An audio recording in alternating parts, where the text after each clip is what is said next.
cortisol good and low. Now, what I want to take you guys through here is just some basic canine body language and really talking about what our animals are trying to tell us. Now, canine body language is used to preserve well-being, and dogs will use calming signals to both mitigate and express the stress that they're feeling. So on the one hand, they're communicating, hey, I'm a little stressed, but on the other hand, they're really appropriately saying, yes, I'm stressed, I'd like you to know about it, and I'd like to try to diffuse this situation by appropriately communicating my emotions and my intentions. Dogs have roughly about 30 or so calming signals, and the unfortunate thing with dogs is they tend to think that, well, everyone understands these calming signals without pre-existing education, which unfortunately isn't always the case. Now let's take a look initially at our happy dog here. So we can see with our Weimaraner over here, we've got a nice loose head position. Ears are at their ad lib or natural state of rest on the side, being a floppy-eared dog. We've got some really nice soft brows. We don't have like hard furrowed brows. We're not looking really intensely like we're gonna get something. And look at that mouth, nice and loose and open. And even though here it looks like a sunny spring day, could be a little warm, that tongue is also at a nice ad lib position. It's not super far out and flared up in a spatulate position that might otherwise indicate some stress. So everything about this dog says I'm good and relaxed and calm. And you notice with all three other dogs, relaxed general muscle tension. We're not seeing overt pupil dilation. We're not seeing super intense furrowed brows, tough, really intense tension within the face or anything of that nature. And again, the mouths are loose and open. And we're seeing these tongues just kind of hang out all at their natural state of rest. All good indicators that these animals are in incredibly positive emotional states.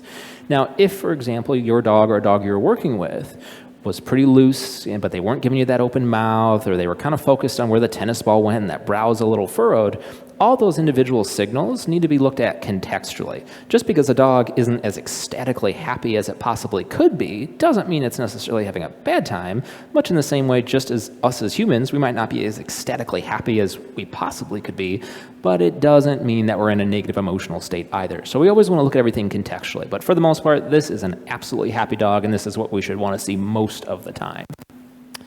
Now, when we look at some canine stress escalations here, we'll kind of go through some of these pictures here one by one. Now, let's look at the puppy in the top left corner. This was an animal that just came in from a transport, was a little stressed, a little trigger stacked, even though we were doing our best to keep things calm. And we noticed a partial head turn, and the head turn of itself is a cutoff signal. It's a dog saying, you know, I kind of like this interaction to discontinue. I'm not really feeling it. Very politely, I'm saying no thank you to this interaction. What we're also seeing is just some tighter general facial muscle tension, and we're also seeing a little bit of the crescent moon whites of the eyes here, what we would refer to as whale eye. And in that particular state, and you also see some whale eye over here, that's a dog who's given a head turn, who's a little unsure of how things are going to go, and now they're starting to look for a bit of an out in that situation. And it's always important to know that the whale eye is a superlative of that head turn. So if we're not listening to that head turn, or we just don't happen to see it or observe it, but we start seeing whale eye, that's a dog who's getting so worried they're looking for a potential escape route from that situation, and we want to start taking their stress pretty seriously. Now, the dog underneath here, we can see a great example of a tongue flick, which is often one of the first contextual signs of stress that we'll see. This particular dog was just getting its photograph taken, and there's a big DSLR camera right in its face, which was just a little weird for that animal. And that animal very politely was saying, you know what, I'm a little unsure about all this. I'm going to give some tongue flicks, and it's really not that big of a deal. Now, we'll also see tongue flicks sometimes due to impatience, and I'll hear from a lot of owners or a lot of handlers, a lot of kennel workers, that, you know, now that I'm educating canine body language, I'm going to feed this dog, and as I'm getting its food ready, getting ready to place the bowl down in the kennel, he's giving me nothing but lip licks. I think the dog's really stressed out by my presence there. I think the dog hates me. I don't think the dog likes me anymore. Well, couldn't be farther from the truth. It's contextual. That dog is saying, I see you with my food. I'm really hungry. Hurry it along. Less food prep, more food for me. So it's not that the dog is unhappy with your presence. We always look at it contextually. All of these calming signals are like words, and words have their own respective meanings, but they have the greatest meaning in the context of a sentence, of a paragraph, of a chapter, of a publication, and so on and so forth. So we always want to look at the context. Another good example with this little puppy, a little bit of a partial head turn, again being carried in from a transport. We're seeing a little bit of whale eye, mouth is tight. The commissures, which are this area right here, are also pulled back and a little tight. Just a puppy who's generically a little unsure. Now, with these two dogs introducing themselves to one another with the typical butt sniff here, the canine version of a handshake, we're seeing some piloerection, otherwise known as hackling. Now, typically with this hackling, it's not a reliable indicator of aggression. What it really communicates is uncertainty from a dog's perspective. As a dog, I'm unsure how this interaction is going to go down. Could go great, could go not so great. I don't know. I'm a little worried about it. It's an involuntary response. Now, typically, though, when we see this kind of broad, wide hackling, as we're seeing on the shoulders and the base of the tail, there's a little bit of a narrow stretch there. That broad, wide hackling, if this were a long-haired dog, it might look twice as big. It's really designed to make that animal look bigger, look scarier. Think about like a Halloween cat, and you're real puffed out like that. That's an animal who's terrified. And if push comes to shove, they might feel inclined to defend themselves, but for the most part, they're worried, and it's a defensive form of worry, and they're trying to look bigger to scare their way out of a situation or bluff their way out of the situation. Now, if we saw consistently a very thin, narrow mohawk there, that has a much higher correlation with offensive behavior. So that's a dog saying, look, I don't know how this is going to go down, but it's going to go down a lot better for me than it is for you if I have my way about it. I used to see it with one of my old dogs, big old terrier. If ever there was a possum or a raccoon underneath the deck, I could always tell that there was a critter under there because, yes, he'd be focusing on the spot, but that piloerection would be a very thin, narrow mohawk. And he was a pretty confrontational, predatory dog in that respect. Now, speaking of spatulate tongue, we talked about that a little bit earlier. We can see with Lucy here, beautiful little pit bull, big pit bull, this broad, wide, almost kind of flared bit of her tongue. Knowing the context here, she wasn't outside, she wasn't just overexerting herself, she wasn't panting to engage in thermoregulation. She was stressed out because there's a bunch of people around her, she just had a small veterinary procedure performed, and again, knowing that context, coupled with that spatulate tongue and quick respirations, we can reasonably infer that that's a pretty strong stress signal. We'll also see a paw lift. In this case, it's a bit of a full paw lift here with this wolf-like breed. Now, I hear a lot that, oh, the dog must have pointer in them. They're bringing that foot up. They're pointing. But what the paw lift really is a calming signal that says, hey, I'm very worried and concerned about this situation. I'm worried how things are going to go down. But as a gesture of good faith, I'm going to take my center of gravity out from underneath me. I'm going to pick this paw up very deliberately so that everyone can see, because I'm not ready to spring at you offensively. I'm not ready to go get you, nor am I feeling like I should have to run away from the situation either. So bad in the sense that the dog is worried, but good in the sense that it's a very healthy way to articulate and communicate that sense of worry. And whether I'm seeing a dog in a kennel or I'm seeing a dog in an in-home setting that I know is already worried, concerned, and stressed, that's usually why I'm there, I actually like seeing that paw lift because it's a healthy way to communicate and articulate that stress. Now, another good displacement behavior with Bane, one of my former fosters up here. We cut out.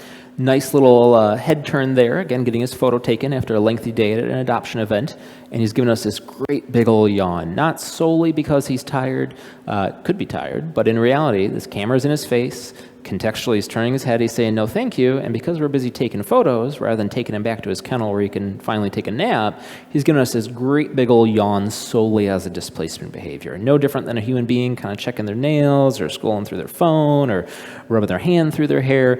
It's just a displacement behavior designed to mitigate stress. Now, we can also see with this boxer over here, this was Spike, a dog that was surrendered to Anderson Animal Shelter many years ago. He's giving us some very deliberate creeping movements. And I'll see sometimes that gets misinterpreted as like a stalking behavior. But the reality is, just like some of the other behaviors like a paw lift, it's a healthy way to communicate and articulate worry. It's as a dog saying, look, I'm a little unsure about this interaction. I'm a little bit unsure about interacting with you. So I'm going to very deliberately communicate where I'm going. I'm going this way very slowly. And if you got a problem with it, let me know now, because you can reliably predict what I'm doing. There's just no sudden movements. And then lastly, with this beautiful hound mix, we've got the great little shake-off, shaking as though we're wet, but in fact we're dry. And that shake-off really de-escalates stress for a dog. Think about all these individual signals. We're climbing up the ladder of stress escalation.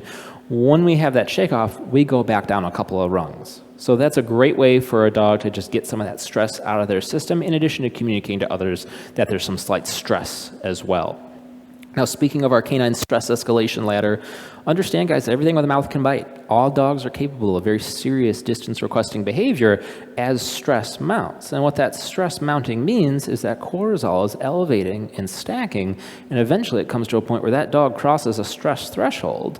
They're just reacting to external stimuli in the way that they feel that they have to maintain their own perceived sense of safety, survival, and well-being. And if we can listen to these signals at a lower level before that animal crosses threshold, there's no need for them to resort to that serious behavior. Most dogs aren't aggressive because they want to or because they enjoy it in any way, shape, or form.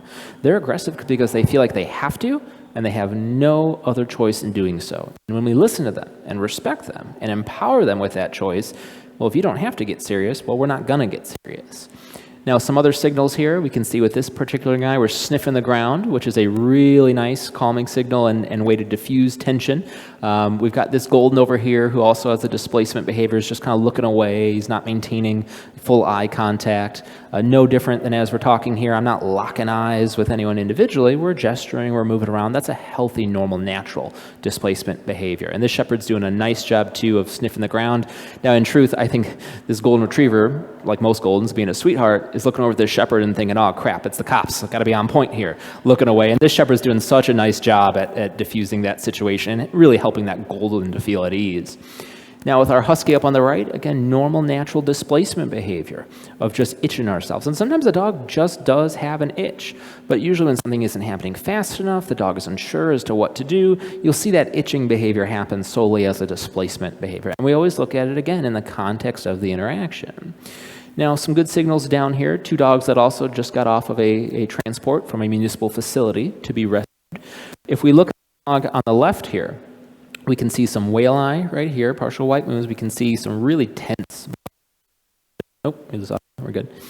And then what we can also see is a little bit of drool as an autonomic response from the nervous system. And that's an indication of some very, very serious stress in this context. So while this little hound mix has got nice loose open mouth, some softer muscle tension, pupils are a little dilated, but again, just got off a transport, contextual stress, it'd be really easy to think that, hey, both these dogs want interaction, they want to be sociable right now, we got to get in there and be friendly with them. But the reality is that this guy is probably going to want to be a little bit more sociable in this moment than our pup over here. And this particular pup actually ended up really benefiting from some anti-anxiety medications and actually turned out to have some clinical anxiety. And we were made aware of that just solely based on the dog's consistent body language. And we were able to read that early on, provide that animal special accommodation, and really successfully help that animal get adopted.